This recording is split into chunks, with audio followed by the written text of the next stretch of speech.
Hi guys, I hope you're doing well. Tonight we're talking about PTSD and humour.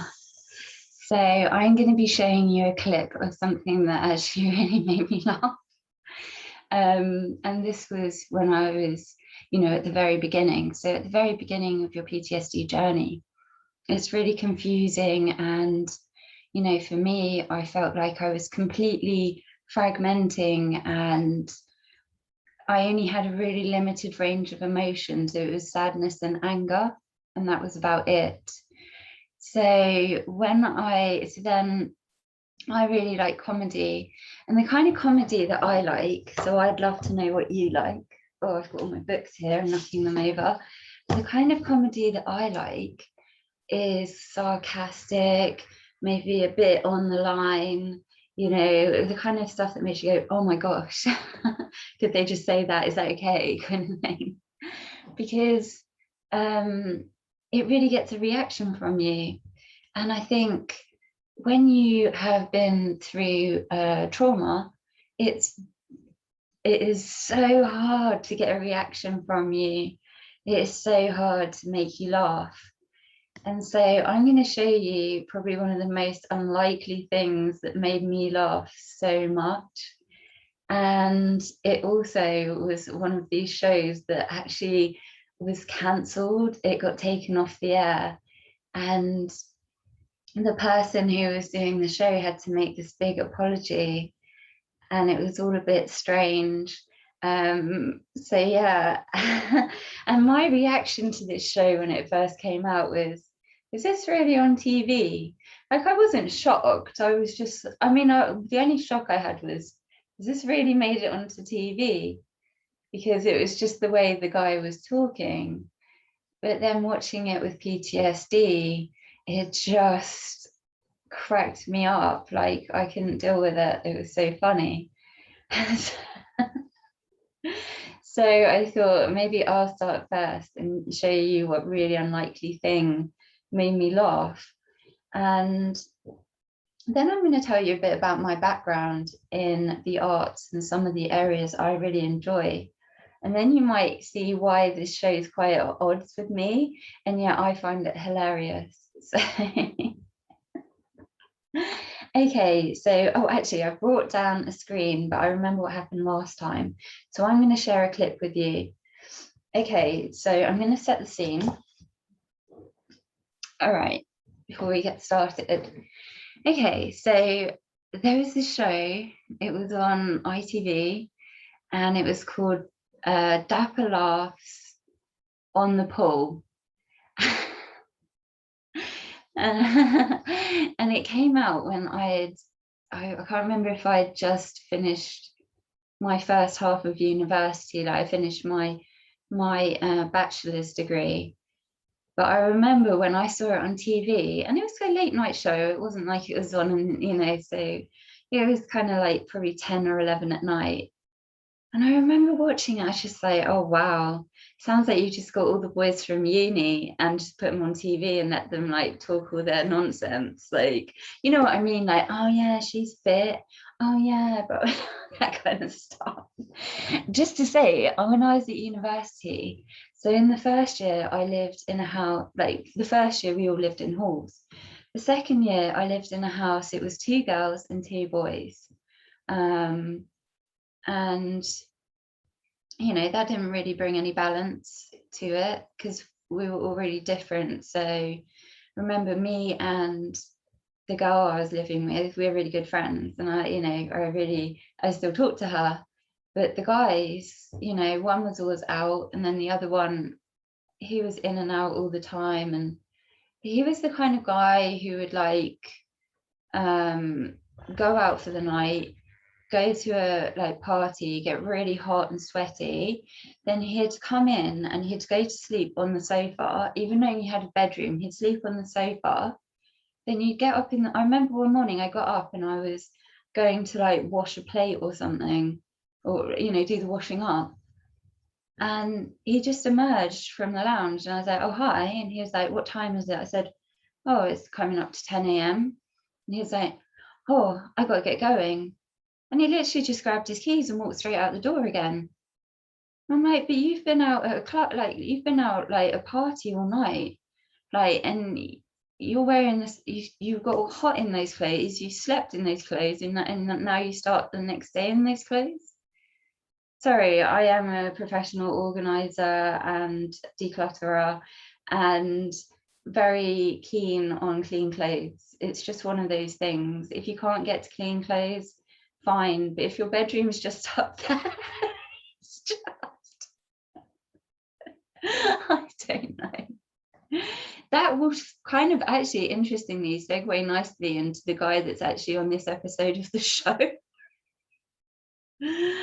Okay, so all right, so Dapper Laughs. So essentially what he does is he takes someone like my housemate, gets him to show him around his life. So the housemate would say, right, well, I have a bedroom upstairs, but I sleep on the sofa. I've been wearing these clothes for 4 days. That's why, yeah, that's where the smell is. He used to have his festival shoes as well. So he'd go to the festival and get them all wet and dirty. And then he'd come and he'd put them on the radiator to dry. So the house had this smell of like, you know, rotten shoes. So anyway, Dapper Laughs would generally speak to a guy like that because, you know, he's kind of like, I'm a nice guy. I've got some bad habits. I really want to go on a date. I want to meet women. Can you help me tidy up my act, basically? And Dapper Laughs himself is like a bit of a lad, you know, so he's like, all right, mate, well, you just like that? What? You want to get the ladies? What? And he's got a phrase which I quite like. So, which is one of the phrases that got him in trouble, actually. It was something else that got him in trouble as well. But anyway, it's not relevant. See, this is the thing. It's not relevant to me what his Dapper Laughs that is. It's not relevant to me, you know, what his people's different opinions are of him. He is the person that made me laugh after trauma. So, you know, I am not, you know, for that, I'm just like, okay, well, you can say some funny stuff. Sometimes you say some silly stuff and sometimes you say some hilarious stuff. Okay, so anyway, so the first episode is my favorite. So he's got a guy like my housemate, and I'm going to try and play you a couple of clips, actually. So I've got one lined up, but then I've got my favorite clip, which I haven't lined up, which I should have done. Okay, so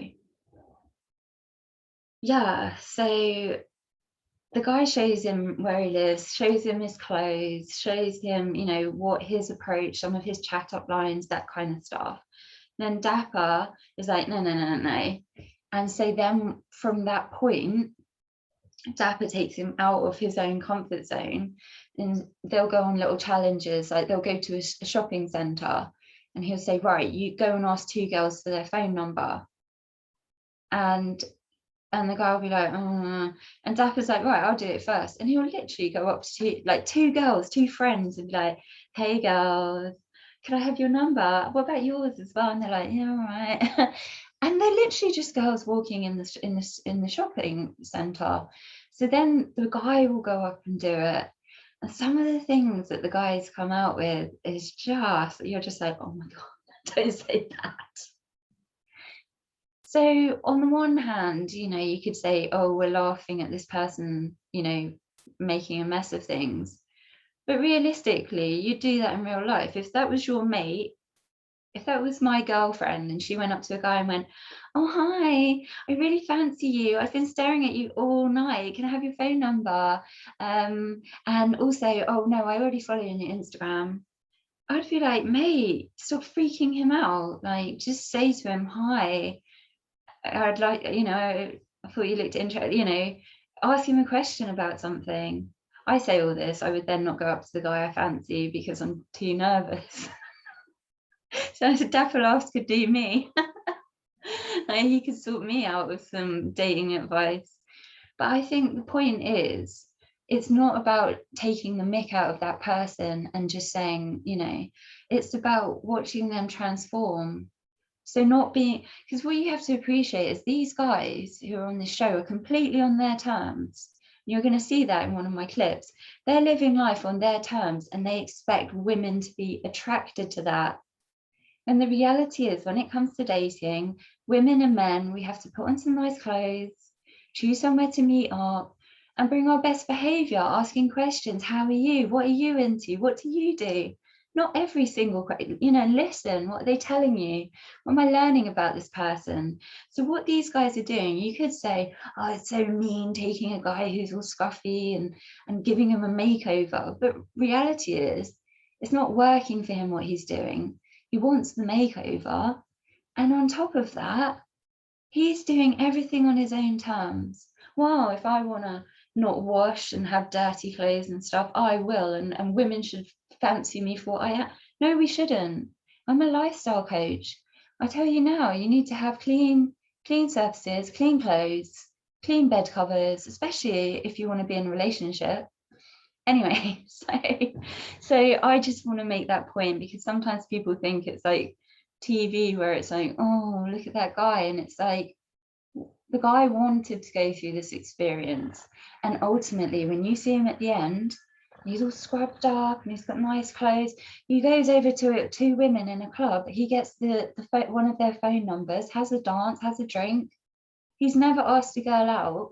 And by the end of it, he's done all that. So ultimately, the show is successful in that sense, that it's brought him out of himself and it showed him a different style. Okay, let's not delay it any further. Let's share the screen.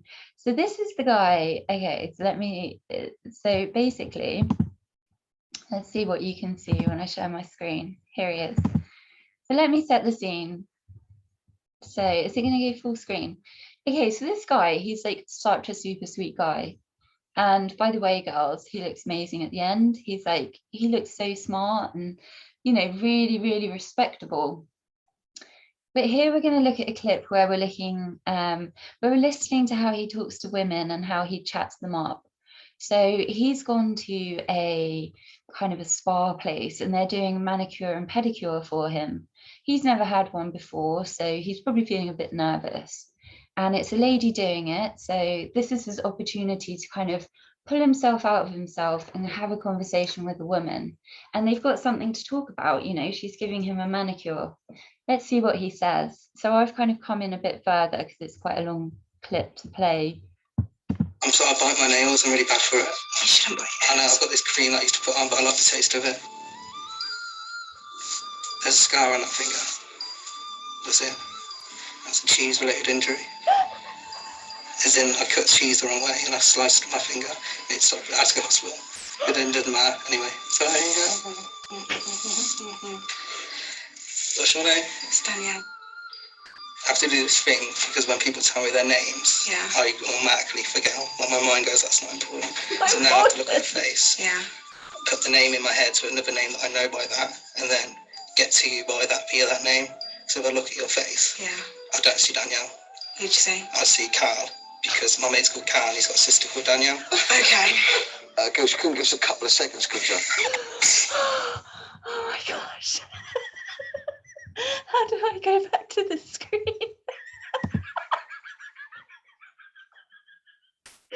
Oh my God, guys. He's got a cheese-related injury. This is nice and easy. I'm going to send you out there to try and nick a number.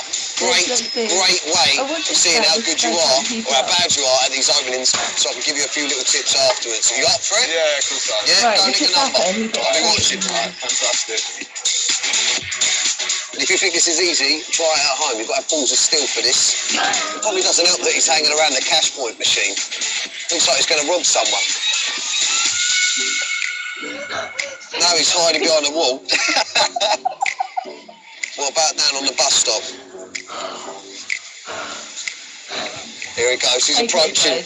Guys, I'm going to stop it now. I don't know why it kept going there.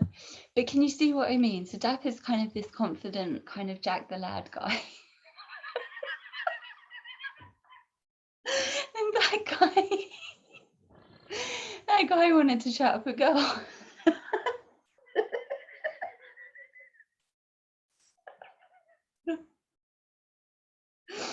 He wanted to chat up a girl, but what? Instead of chatting up a girl, he was hiding. He was hiding behind the wall.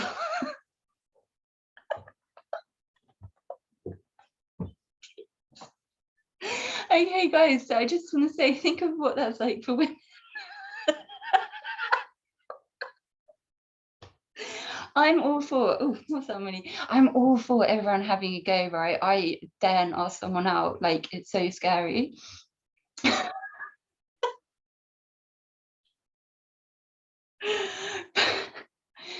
And I can actually imagine if you recorded me in a bar and Dapper said to me, right, you see that guy there, you like him? And I'm like, yeah, he's lovely. And he's like, right, go and talk to him. I'd be like, I hope I wouldn't, but like, if you recorded it, I'd probably like creep over to the bar, get a drink. Just, oh yeah, he's really nice. Oh, he's gone now. So I laugh at this guy. But the thing is, we don't know what we look like on video. I've never been recorded from above while I just do my thing.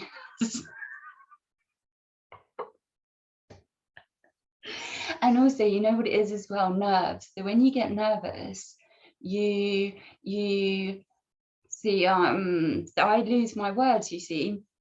And so I can imagine a lot of people get that. They get, you know, obviously you don't have it quite to the same extent, like with PTSD, like in that situation, I wouldn't be able to speak, but you know, so they do speak, but their awkwardness and their anxiety comes out in the way they're speaking because of the things they say. I have to find you this other clip before I go, because you know, this is why he really needed to be on the show, the first gentleman, because as I said, he comes out looking fabulous. In fact, I should find a picture of what he looked like at the end, because I want to leave you with, you know, that as well. Like, he had a transformation. It's just like when you go to the gym, you know, you might start out and be like, oh, you know, oh, I feel a bit overweight, and then give it a month or two and you're like, I might wear a tight top today, because you go through a transformation. And that's not to say you're taking the mick out of your old self, is it? You're not criticizing your old self and saying, oh, you didn't deserve to exist. But what you are doing is saying, I wasn't happy like that. And I don't think these guys are happy not being able to approach women. And when they try, they get this kind of reaction. But what you have to appreciate, like for me observing it, and from Dapper observing it, is that they're acting a bit creepy. And so if you can have someone give you like some insight into what you're doing in your most nervous moments, it's exactly the same when you do a presentation on stage. You know, you have the person in the office, oh yeah, guys, I did this, I did that. Yeah, wonderful weekend on my yacht.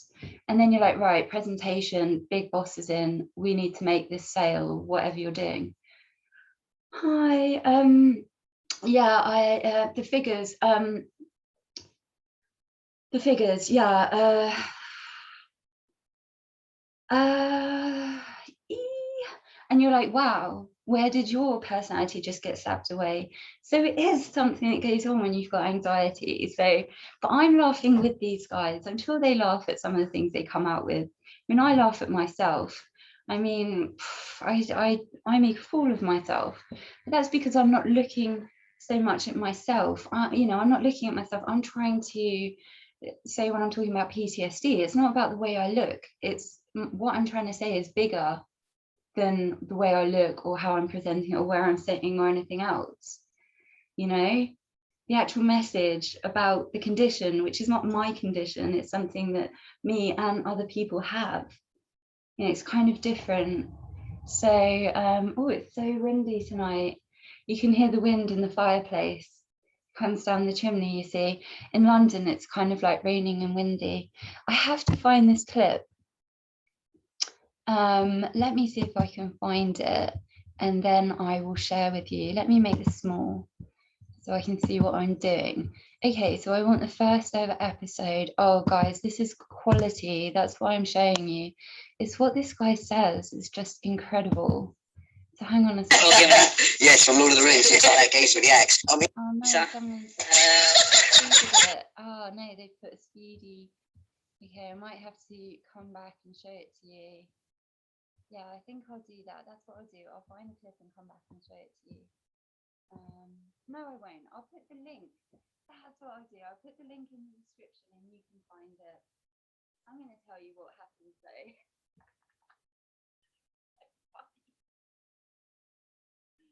Okay, so the first guy in that first episode who was having the plans done, basically, the first scene is they go to his house and he has basically got, his room is a mess. Like, it's a decluttering and organising dream, you know, because I would just love to get my hands on that place. I'm telling you now. Anyway, let's get comfortable.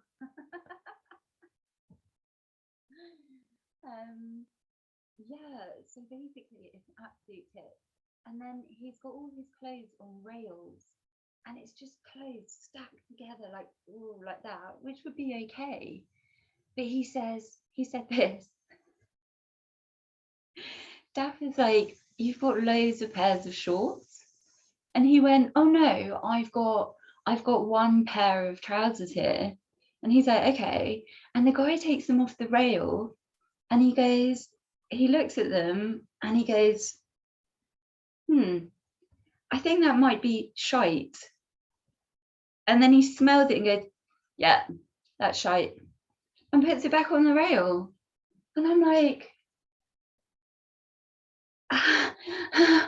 like, wow, dude, you've got like dog stuff on your trousers. You just smelt it and you put it back on the rail. And then do you know what he said? So that's obviously the aroma of his room. I don't know. And then what he says is he said, why have you got so many shorts? And he said, oh, because I get claustrophobic knees. And that made me laugh. I thought that was great, actually. See, that's the thing. This guy has such a funny personality. But when he put that pair of trousers back, I was just like, no, that goes against all my instincts. So you know what I mean? So, you know, but the guy himself is a really interesting guy. He has some really cringe stories that he tells along the way. But ultimately, at the end, you know, he looks great. I have to find you guys a picture of what he looks like at the end. I mean, he really does look really nice. Let's see if we can get on the poll makeover bit. I don't know. Oh my gosh. Let's do images. Let's see if I can find it for you. Ricky, there he is. Okay, he's called Ricky. All right, Ricky, let's get a picture of you. He's in the Coventry Telegraph. Okay, so let me share this. There he is. All right, he looks so great. Okay, so where am I? Share screen. There we go. Am I going to have to agree to? I'll just accept and no, block. I will just agree to it because I want to show you guys what Ricky looked like. Look at Ricky. He had this beard that was out of control. He had he just wore a lot of t-shirts and which is fine, but he didn't have any date clothes, you know what I mean? And then he wears the you know, the stinky trousers. So look at him on the other side. He's got lovely hair. You can see his really blue eyes. You can see him smiling properly. His beard, oh my gosh, I've got all these things flashing up at me. Sparkly trainers, oh, definitely going to be looking at them next. But yeah, like you can probably see all this. It's crazy. Oh, those trainers. Anyway, but yeah, look at him. He looks stylish. And I think that's the point. It's all about kind of finding a new lease of life, isn't it? And kind of, you know, trying to connect with women, you know, and women don't tend to connect with men who are kind of, you know, it's like, it's not about, you have to do something special with women, you know what I mean? Just like women do something special too. So, you know, if I was going to hang out with a man now, if I was going to hang out with a man in the day, you know, I'd wear something casual, like, you know, what I'm wearing now, maybe. It's kind of like a long top, so I might put a belt on it and wear it as a dress. some jewelry, you know, like day jewelry, and that's it. If he was taking me on a date to a restaurant, you know, I might put something fancy in my hair, high heels, you know, I might put on like some, you know, because I don't wear makeup in the day, but I might put some on at night. So it's like, it's just a different thing. It's just like going out of your comfort zone and, you know, trying to show more interest in someone else and that you've made an effort for them. Okay, so kind of like, this is the thing that kind of happened to Dapper Laughs. It's not, I don't really want to talk about it too much actually, because it doesn't really connect. So, but you know, he got into a lot of trouble in terms of, you know, the feminist response. So he sucked a Jack the Lad in it. And as someone who literally was fresh out of university, I was just like, yeah, this is university talk, like seriously. But there was people, you know, I mean, the BBC interviewed him and he had to make this groveling apology. And it was just like, oh, do you know what I mean? But he did make this really bad joke.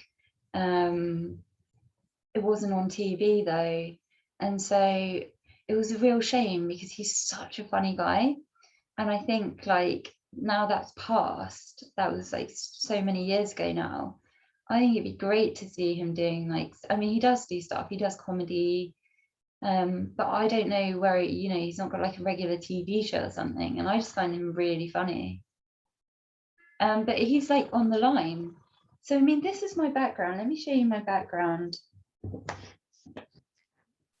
Okay, so I've talked about before, I studied feminism. That was an integral part of a lot of things that I did. So I didn't just study feminism, I went on to work at Tate Modern, and I was working on shows which challenge, you know, ideas of gender, the body, what a male is, what a female is, queer theory, you know, all sorts of kind of avenues. So for me, I really am very open to a lot of stuff. So on a political level, I think the things that we talk about mean one thing when you're talking about it on an artistic and human level, and they can have quite different implications in the political side. So I tend not to really, I do look into the political side, but I don't tend to talk about it because my fascination is in the human side, you know, and in the connecting and, you know, what people as individuals, whereas when you go into the politics, you're talking about collective. That's the whole point. It's making decisions for the best of the mass as opposed to acknowledging the individual, you know, which is where we have our communities acknowledging individuals. So, you know, and when I say I am a feminist, obviously, but for me, feminism, what it stands for me is equality. And you know, people would say, oh, but we have equality. There's equality in so many different ways. And I think sexual equality is very challenging. It's probably something I shouldn't go into now because we're talking about humour. Okay, I'm going to wrap that bit up and we'll talk about it another time, but I should qualify it before I move on. When I talk about sexual equality, my experience, and it could just be the kind of people that I attract, but my experience is there is in a relationship, a lot of males I meet, and it's not a criticism, it's an observation, and it's also something that really suits other females, but they like to be more dominant, and I'm a very dominant female, and so for me, I don't like that. I don't like the feeling of being controlled or tucked under someone's arm or anything like that. I like to be able to gravitate right next to you, not like my little woman, you know what I mean? I like to have freedom to move. So, you know, that's not a criticism at all. I've been with men who are boyfriends who are really tall, and they've made me feel like really safe and, you know, quite feminine. But it's all about their attitude. So if their attitude is, I'm the protector, we don't get on well. I like to think that we're bouncing off of each other. You know, sometimes it might be more your area, sometimes it's mine, but we're always oscillating, you know, it's not dominant, submissive. And oh my gosh, if I start talking, this subject could go on forever. I'm just trying to say, I just think in that sense, and I think it's very much influenced by culture, pornography and everything else, that there really is that undercurrent, and I run into it a lot as a female who's not comfortable with that. And it's not about not being comfortable because there's a problem with it. It's about me being able to feel that I have the freedom to be loud, to be myself, and not have someone embarrassed by that, or kind of feeling like, oh my God, I need to kind of, she's so, I almost would rather be solo. So I like people I bounce off of instead. Anyway, what is this video? A dating video? So global feminism, so, that is the perfect picture. That's what people do when you say you're a feminist. Probably, and I can understand that, because some of the feminism, the strands that are around nowadays really freak me out. Like, seriously, I'm like, what? But that's what happens. It's like some of the guys who were like doing their thing in the 70s, with the sexual liberation, it really took off in the 70s. There's a lot of theory written, there was a lot of stuff going on.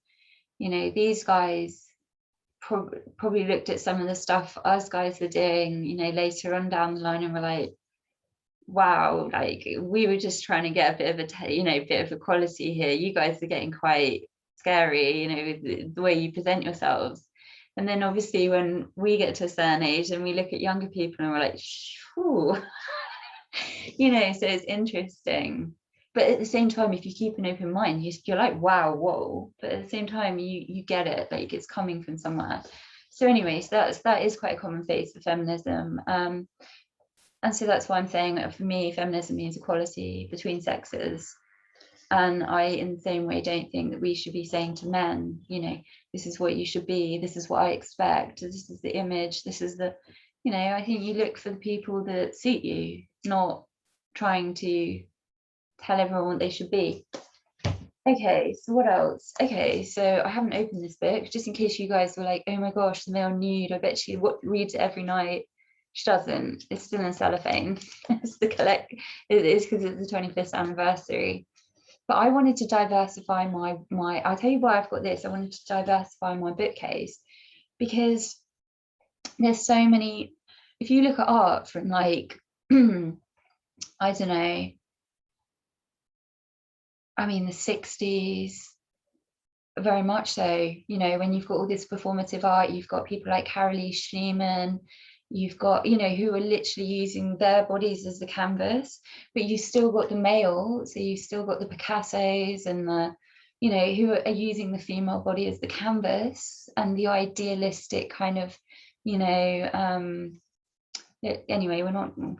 gonna have to make a video about this. But the point is, I wanted to balance up my book collection, because there's so many naked women, whether it's women talking about women or men talking about women, it's always naked women. So this book is really thick, so I was like, if I have to, this is me, the art person, if I have to, I will make a performance and rip every single page out of this book and put it in every single book that doesn't have a naked man in it and has naked women in it in my art collection. So that was the plan, but I've managed to hold back my temptation. I've got one book here that will just make me cry. Oh, okay, I'm just going to mention it because I'm going to do a video on her. But Tracy Emin, she is one of my loves since such a young age. She actually wrote in this book, she's given me a kiss as well. She's given me love and kisses. And this was when I first saw her in 2007. So I actually went to see her at a talk. And so many years later, I was working at White Cube, which is her London representing gallery. I also did things with her work at Tate Modern, and the reason why she's in this pile, because she works with her body is her canvas, her trauma is on her body, the way she expresses herself and exposes herself. So she's fascinating, and I want to devote a whole video to her. I've got the male power here. Look, the myth of male power. you know, so I don't just sit here reading feminism going, oh, women's. I also very much am interested in the male as well, because, you know, that is being, let's not do that. No, what was my thing? Equality. That is I'm a Libra. That is the weighing scales. So I like all that kind of stuff. And just to round it off, look, Libertine plays on the Restoration. So I studied Libertine literature. Look, I actually read it. I'm very lazy at uni sometimes, very distracted by music and parties. But yeah, no, I really did this one. Libertine literature, I mean, this is your pornography of, like, what is it, the 1800s? It's just, you know, filth. John Dryden's in here. I mean, this is the kind of, the Libertine era is kind of when you get the man, he gets locked away. I've got his book as well. The Man, oh, it's going to really upset me. I wish I'd never mentioned it now. Ah, he's so naughty. Is he on the back? Maybe he's included somewhere. No, I don't think he is. He gets locked away. I've got a book of his and he goes mad and he starts painting the walls in his prison cell with his own, you know, tools. What he has available, let's say. Oh, this is, no. Do you know what? We've got the internet these days. I don't need to go back up to my bookcase and I don't need to make you guys wait forever. Oh my gosh, I keep saying Sartre in my head, but it's not Sartre, but it must begin with S. Sard, the Marc de Sade.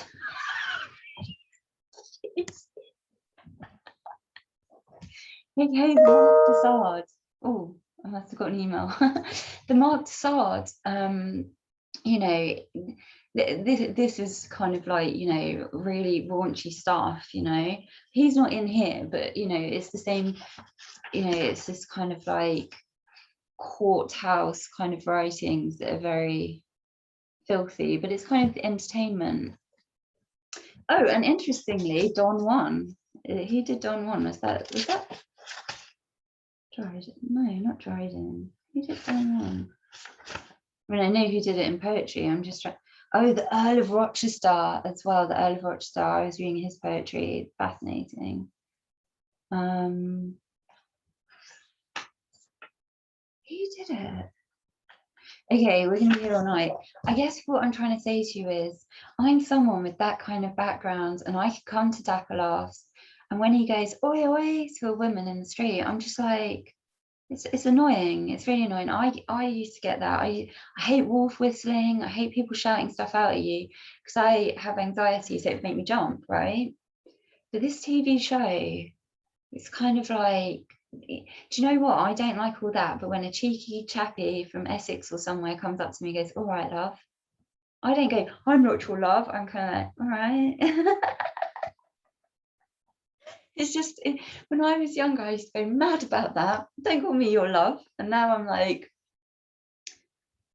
it depends who's saying it. It's like, if he's quite nice, it's like, oh, okay, I'll be your love. Right, I'm going to stop talking now, but I think the point I'm making is that it was a surprise one for me considering my background, but I think at the same time, what I'm saying is, even if you do come from that background, to suspend that and kind of take it for what it is, you know, it's a laugh. And I watch lots of other stuff too, like The Office. I love Ricky Gervais, and, you know, and he offends people left, right and center, but I think it's because they are feeling like personally touched by it, when the reality is sometimes you are raw about things you feel, you know. I mean, obviously there's certain things linked to my PTSD which I wouldn't go for comedy, and I wouldn't appreciate that in it, you know what I mean? But that's not because it shouldn't exist. That's not because other people can't take enjoyment from it. It's because I've got a specific pathway, a specific you know, relationship with that thing for a certain reason. So I need to step away from it and I need to say no. So yeah, you know, anyway, I think he learned his lesson, Dapper Laughs. But I would say to him, thank you very much for for making me laugh when I'd been through trauma. And thank you also to Ricky, who had his makeover. You made me laugh. You were amazing and you looked fantastic. And I'm sure you've got like a wife now. So anyway, guys, I'd love to know what makes you laugh, especially if you've been through some tough times, like what's kind of cracked you in the end and kind of brought that smile back. And I know this was a long one, so I'll just, I'll try and do a short one next time. But yeah, all right, guys, I'll catch you soon. Bye.